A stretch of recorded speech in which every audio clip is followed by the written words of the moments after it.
So, your uncle. What's wrong with him? He's possessed. As in the devil? Something like that. He says a dark man is following him, watching him at all times. What do you make of it? It's nonsense, of course, but I'd be lying if I said it didn't bother me. You see, it runs in my family. Possession? No, Detective. Deteriorating melancholy. Practically every member of the Hartwood family is driven mad before they grow old.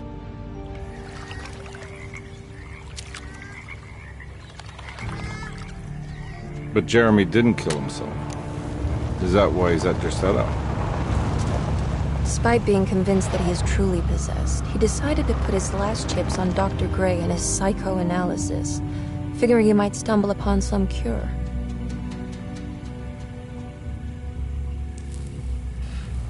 You mentioned the letter. I received a disturbing letter from Jeremy accusing the staff and all the other patients of being involved in some cult. And now they are also out to get him. Could it be real? Or is it all just in his head? It's a story he tells himself, Mr. Carnby. Anything to avoid the truth. Which is? That we're all terribly insignificant. That people mean so very little to one another. That there is no one out to get Jeremy Hartwood because he isn't worth getting. Here we are.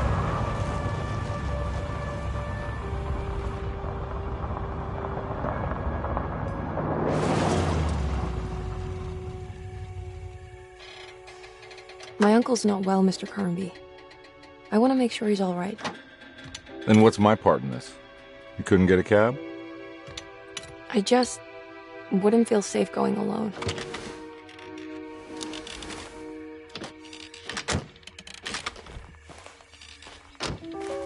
Did you bring a gun? Yeah. You think it'll actually come to that? No. But you might need to wave it around depending on how agreeable the staff will be. What exactly are we gonna do when we find Jeremy? I don't know. Let's just find him first.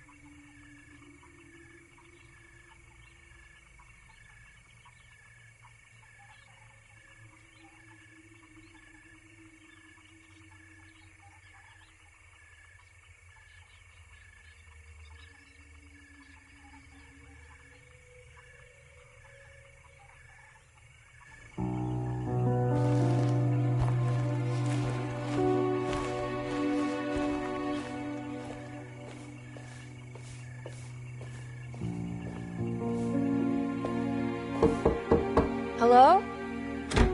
Hello? Looks abandoned. It can't be. There has to be someone around.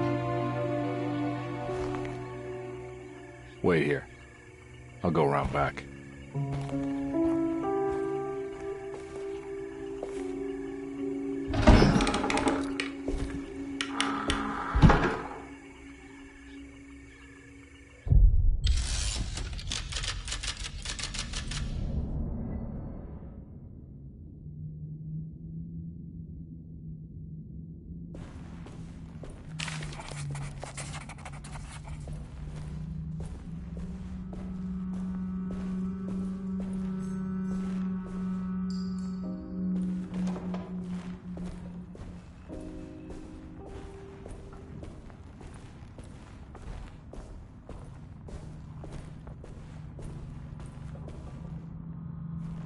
Now what do we got here?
Nah, I'm not getting in there.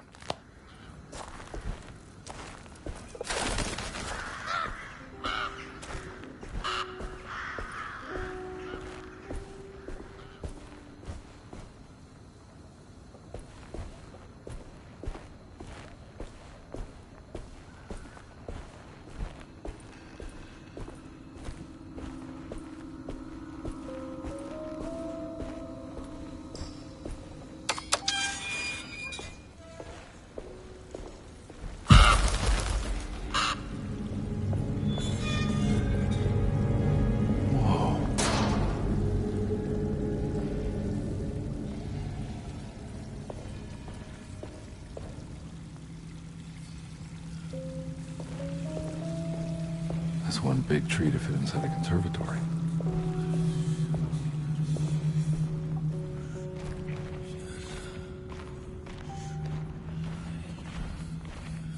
Huh?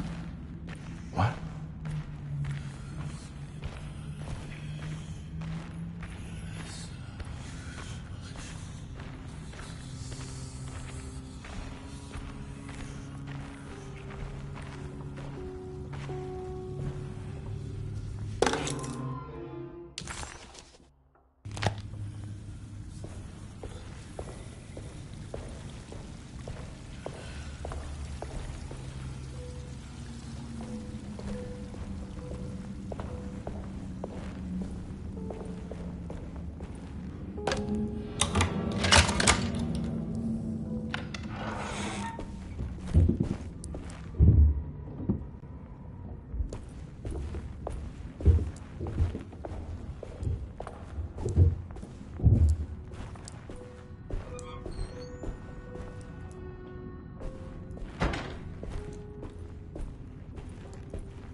Don't mind if I do.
What was that?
I need the key.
key.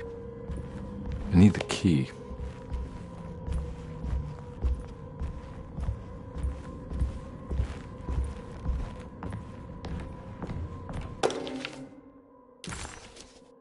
Oh. Okay.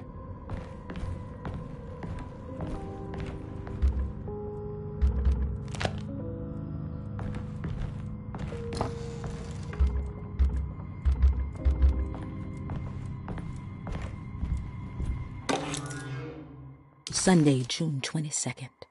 I spent all day looking for Jeremy. I should have cared for the others, but I'm scared that he will do something irreversible. Cassandra is upset that I didn't give her the latest shipment of pain medication that Waits brought from the post office yesterday. I would have given it to her, but the company didn't send a new key this time around, so the box is just sitting there on my desk. They must have figured we had plenty of their gimmicky keys by now. I only remember seeing one lately. Grace was playing with it inside the grand parlor. Unless it turns up by itself, it will have to wait. I have to figure out where Jeremy is. I think Jack knew something. That dog of his found a strange rot permeating the house. She's showing us, he said. Like those blots and streaks of fetid rot was talking to him.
I need the key.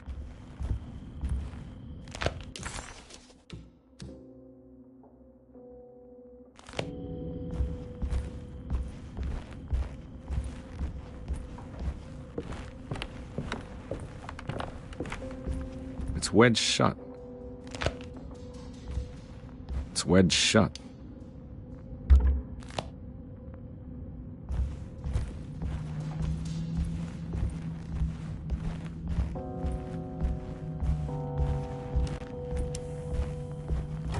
Looks important.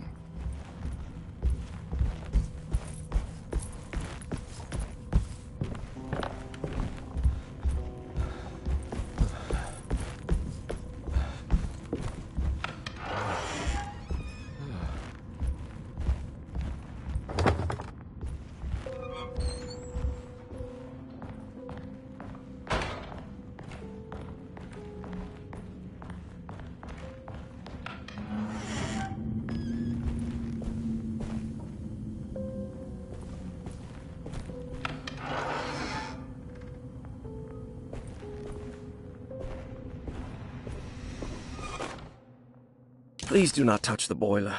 It is working after all. While the sabotage has caused a leak, only the decorative plate has been completely ruined.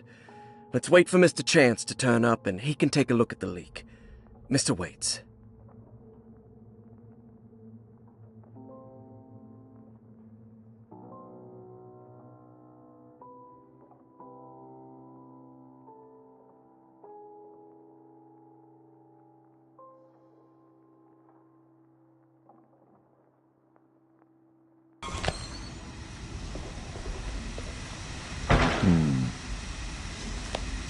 That doesn't look safe.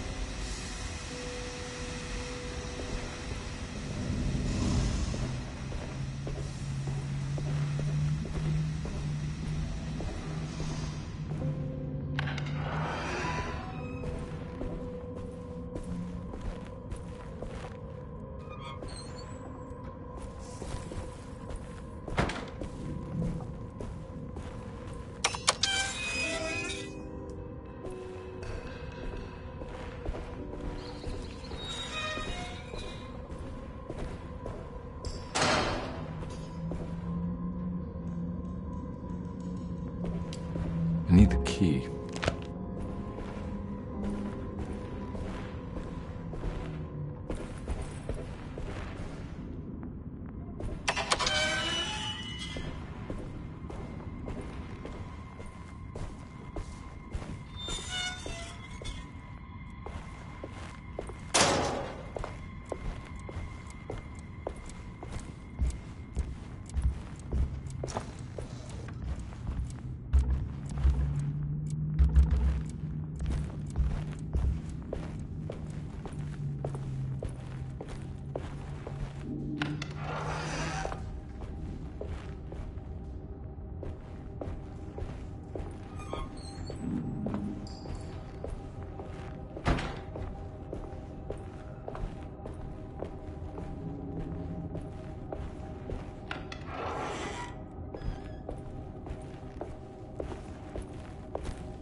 Every day your silence weighs a little heavier. It's been a difficult year for everyone, and many have lost all hope. I read in the papers about people suffering. Pictures of dust-covered landscapes without a drop of water. I wish I knew if you were still tending the earth or if you had turned your back against us. I have started to look for help elsewhere. I pray you will tell me if I am going down a path that you find disagreeable.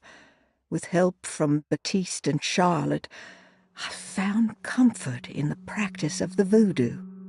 I have long been skeptical of that Caribbean cult, but it's been of good use to me. It seems all harmless in my book.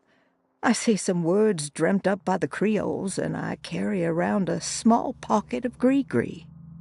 Nothing of this is mentioned in the Bible, of course, but the French Quarter priestess tells me it's all connected. She says the Christian God is just one more perspective on the creator of things. That's what I like to think, but the other way around, that the spirits of her faith are just aspects of you, our Heavenly Father. I am so grateful for the words you gave Mr. Hartwood. We will sing your praises at St. John's Eve. The world will be blessed soon again. Only the sacrifices of the Old Testament compare to your demands. Let it be the truth. A mother of earth, wood, and dirt. A mother of 1,000 young. Sacred sand, $1. Black cat oil, $1.50. Devil shoestrings, a quarter. That makes $2.75, madame. What was that you were telling the doctor? A goat without horns. What does that mean? Ah, you must have misheard me, madame. I said no such thing. Please, I know I don't look like any of you, but I'm devout. I'm ready to do what it takes. Do not be so eager to sacrifice the few things you have left, madam. Now please, leave my store. A goat without horns.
missing.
I need the key.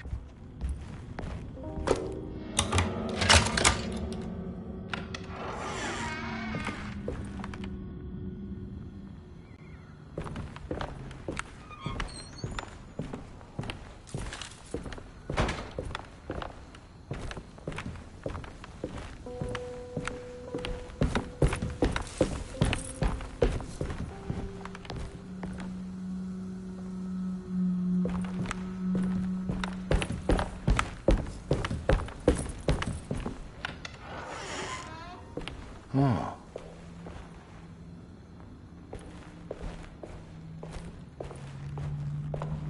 I need the key.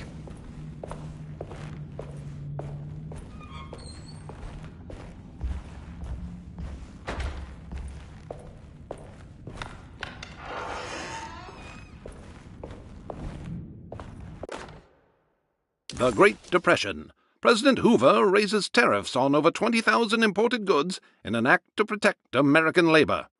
Following the collapse of the Wall Street stock market on October 24 last year, American industry has suffered greatly. Thousands of companies have gone bankrupt and left a large part of the American workforce unemployed. In an attempt to turn the tide, the Smoot-Hawley Tariff Act has been signed by President Herbert Hoover. By regulating commerce with foreign countries, the government hopes to encourage the industries of the United States to compete with cheap foreign imports. Superstition on rise. New Orleans voodoo stores and spiritual mediums see increased profit during troubled times. While the market has faced hard times ever since Black Thursday of last year, voodoo doctors and snake charmers see significant rise in number of customers. With the coming Eve of St. John on the 23rd, the police expect increased cult activity around Bayou St. John, the southern shore of Lake Pontchartrain. Voodoo rituals in that area on the Eve of St. John have a long tradition reaching back to the first snake worshippers brought as slaves from West Africa. During the 19th century, its practice was popularized by the legendary Marie Laveau, and has since been embraced by many of the Creoles and the surviving aristocracy of the French Quarter. Author seeks asylum. Rumors regarding author Cassandra Beauregard making Derceto her home verified. Derceto Hospital is an old plantation building on the eastern shores of Lake Pontchartrain. While often considered an asylum for the insane, residing Dr. Elmore Lee Gray prefers to think of it as a convalescent home, a place where you can go to rest. The patient list is kept secret, but thought to include many of the black sheep of wealthy families, because at Derceto, treatment does not come for free. Local author Cassandra Beauregard has now been confirmed by her own admission. She's been lauded as a powerful Creole voice and written many successful books. Lately it was reported from Hollywood that she has finished a moving picture manuscript titled Slaughter Gulch. That film is set to hit the theaters next year.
I need the key.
Thanks. What are you doing? Who are you? Whoa, pardon me, excuse me. My name is Edward Carnby, private investigator. I hope you don't mind we let ourselves inside. I do mind. This is private property. You can't just barge in here. I'm sorry about all this, but I'm looking for my uncle. It's urgent, and no one was answering the door. We can't hear you knocking anymore. None of us can. Who is your uncle, darling? Jeremy. Am I right? She has that Hartwood gloom, doesn't she? That's right. I'm Emily Hartwood. I just came to make sure my uncle is all right. Well, he is unavailable right now. You will have to come back another day. Unavailable? How? Is he sleeping? We can wait. He's lost. Don't I know you from somewhere? Who's your man again, Miss Hartwood? My name's Edward Carnby, private investigator. Splendid. Enough! All of you! Get back to your rooms! McCarthy, keep your eyes on the child. And you two, please leave immediately. Look, we're not here to cause any trouble. Just let us see the old man, satisfy the curiosity of my client here, and we'll be off. Jeremy has gone missing. There's no need to worry, but it might be some time before he turns up. The whole staff is looking for him. What? He ran off? I don't have time for any of this. Please, come back tomorrow. All right, in that case, we'll just wait in his room. You don't mind, do you? It's upstairs, right? Wait, you can't. Don't worry, we'll be discreet. In the corridor. It's the first door on your left. I'll tell Dr. Gray you're here. Excellent. Thank you, madam.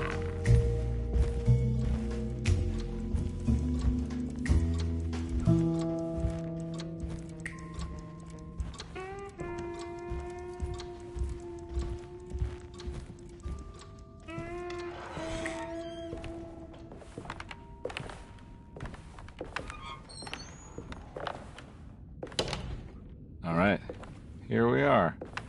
Let's look around. See if we can dig up any clues.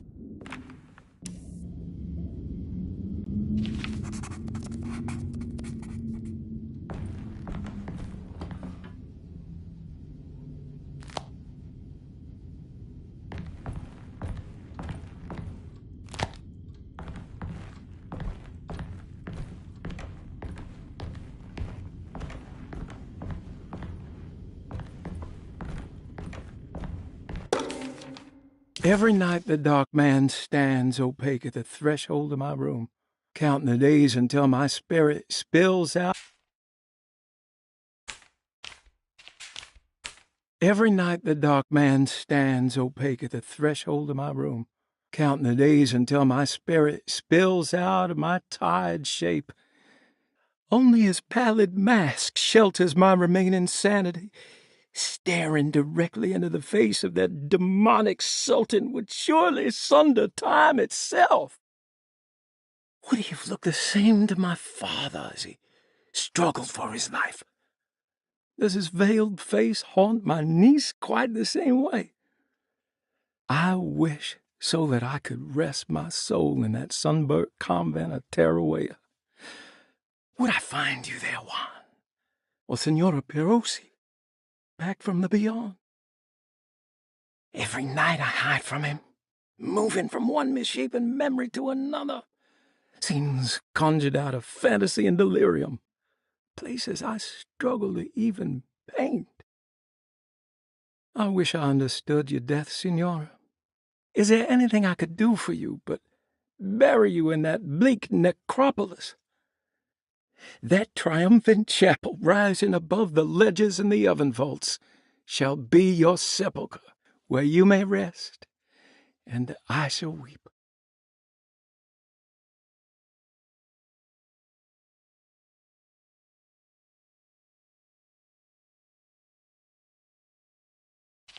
How did you first come to understand such things, Senora?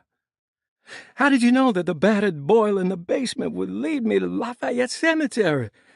Or how the old upstairs clock, with its astronomical motifs, would take me to that hateful mound outside of Claremont Harbor? Those are my memories, my past. Is there perhaps a chance, if ever so small, for me to see Tarawea?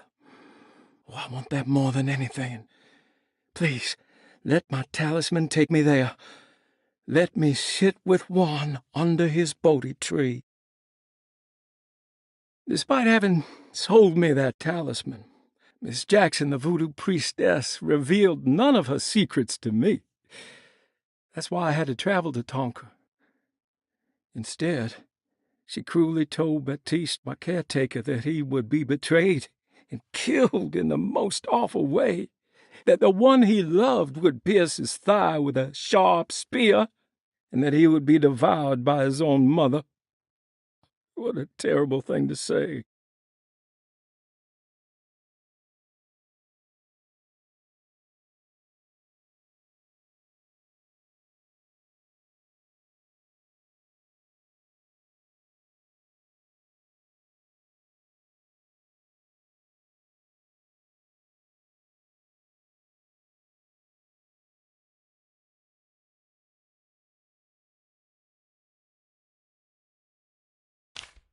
The people of Deseto are becoming dangerous. They do not understand what they are doing. I must do something to stop them. I tried talking to Dr. Gray, but he confuses my worries. He's caught up in treating me. How can he expect evil to be cured with medicine and conversation? The orderlies, the housekeeper, and the patients are all deranged. They will call upon evil to enter this world. All would be lost. Everything. Unless I can find the clerk, Mr. Waite. He seems to be a clear-thinking man. Maybe Beauregard.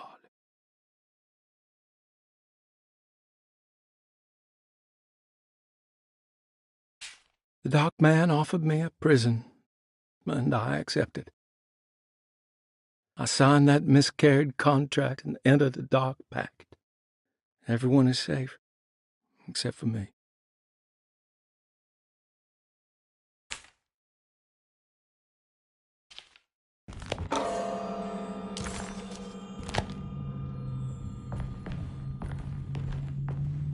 I found a book full of peculiar notes. Have you heard of something called Tarawea? No. What's that? I might be reading too much into this, but I think it's the place he wants to go to. Oh, okay. Sounds like a clue.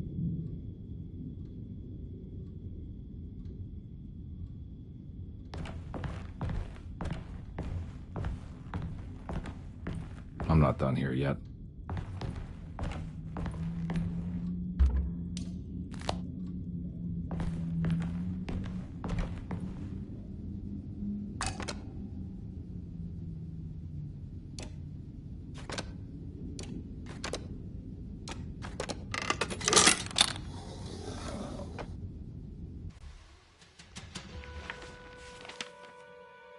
Hey, you know anything about this? Looks like some sort of talisman.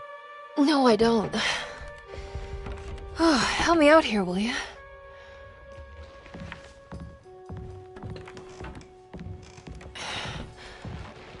I would kill the guy to throw some of this stuff out. I'd be crazy too if I had this much junk lying around.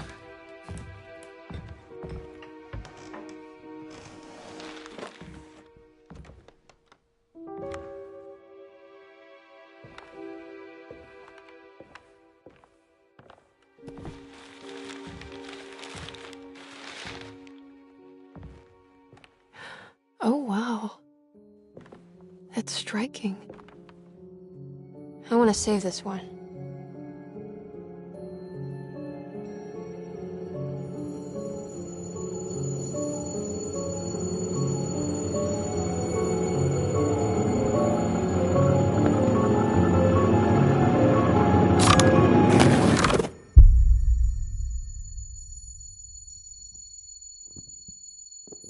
All right, come on.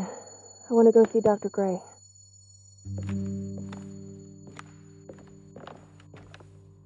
Come on, let's go. Yeah, I'm coming.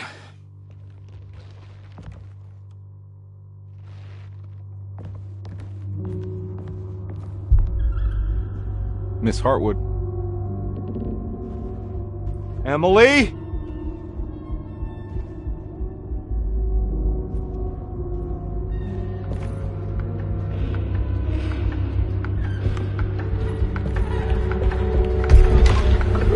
What the hell is going on?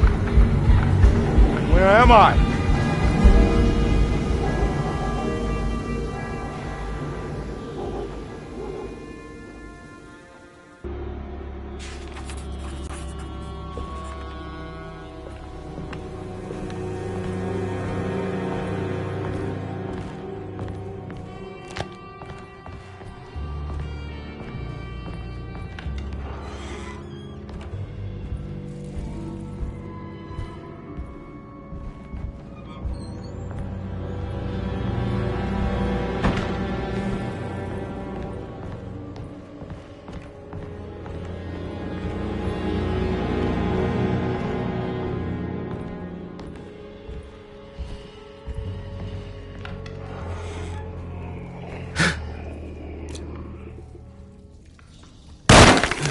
Yeah.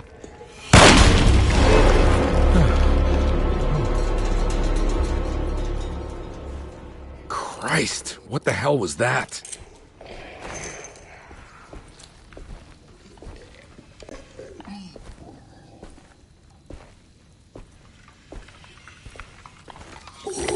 Ah! Yeah.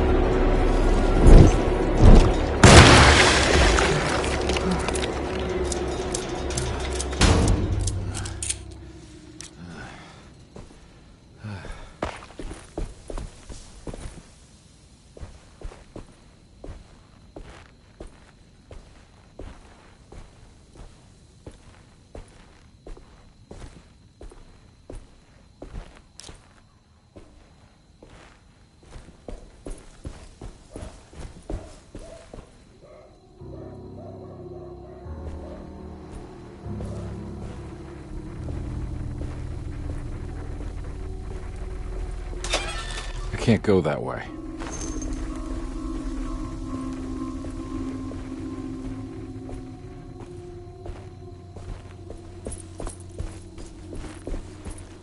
What the hell is going on?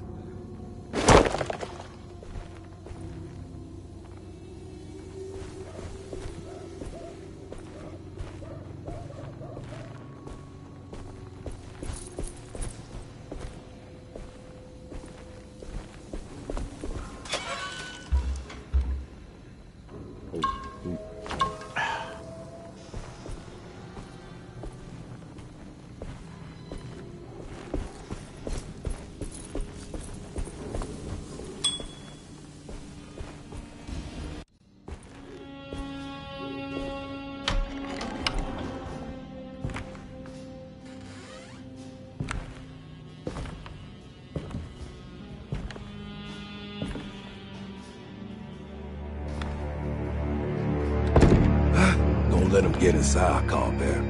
They're not the good kind. Is this your store? There are no owners here. We both strangers in Jeremy's story. Jeremy did this. How? The pact with the Dark Man. Jeremy warned us, but we didn't think much of it. I'm Detective Edward Carnby. I was hired by Jeremy's niece to find him. Oh, yeah? How much she paying you? $150. She's sure getting her money's worth tonight. Are you a thinking man, compare? No, not if I can help it. You know, I think Jeremy's hiding in a way we can't find him. He has this juju necklace that guides him. The talisman? That's right. It's some magic charm he got from Miss Jackson down the street. The voodoo priestess? You know surprising things, compare. Yeah, the Mama Loa. Here, take the key. I locked the gate to save her place from all the ghouls and goblins getting inside. Maybe if you go there, you can find some clues to show you the way. Thanks. I'll have a look.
I can't go that way.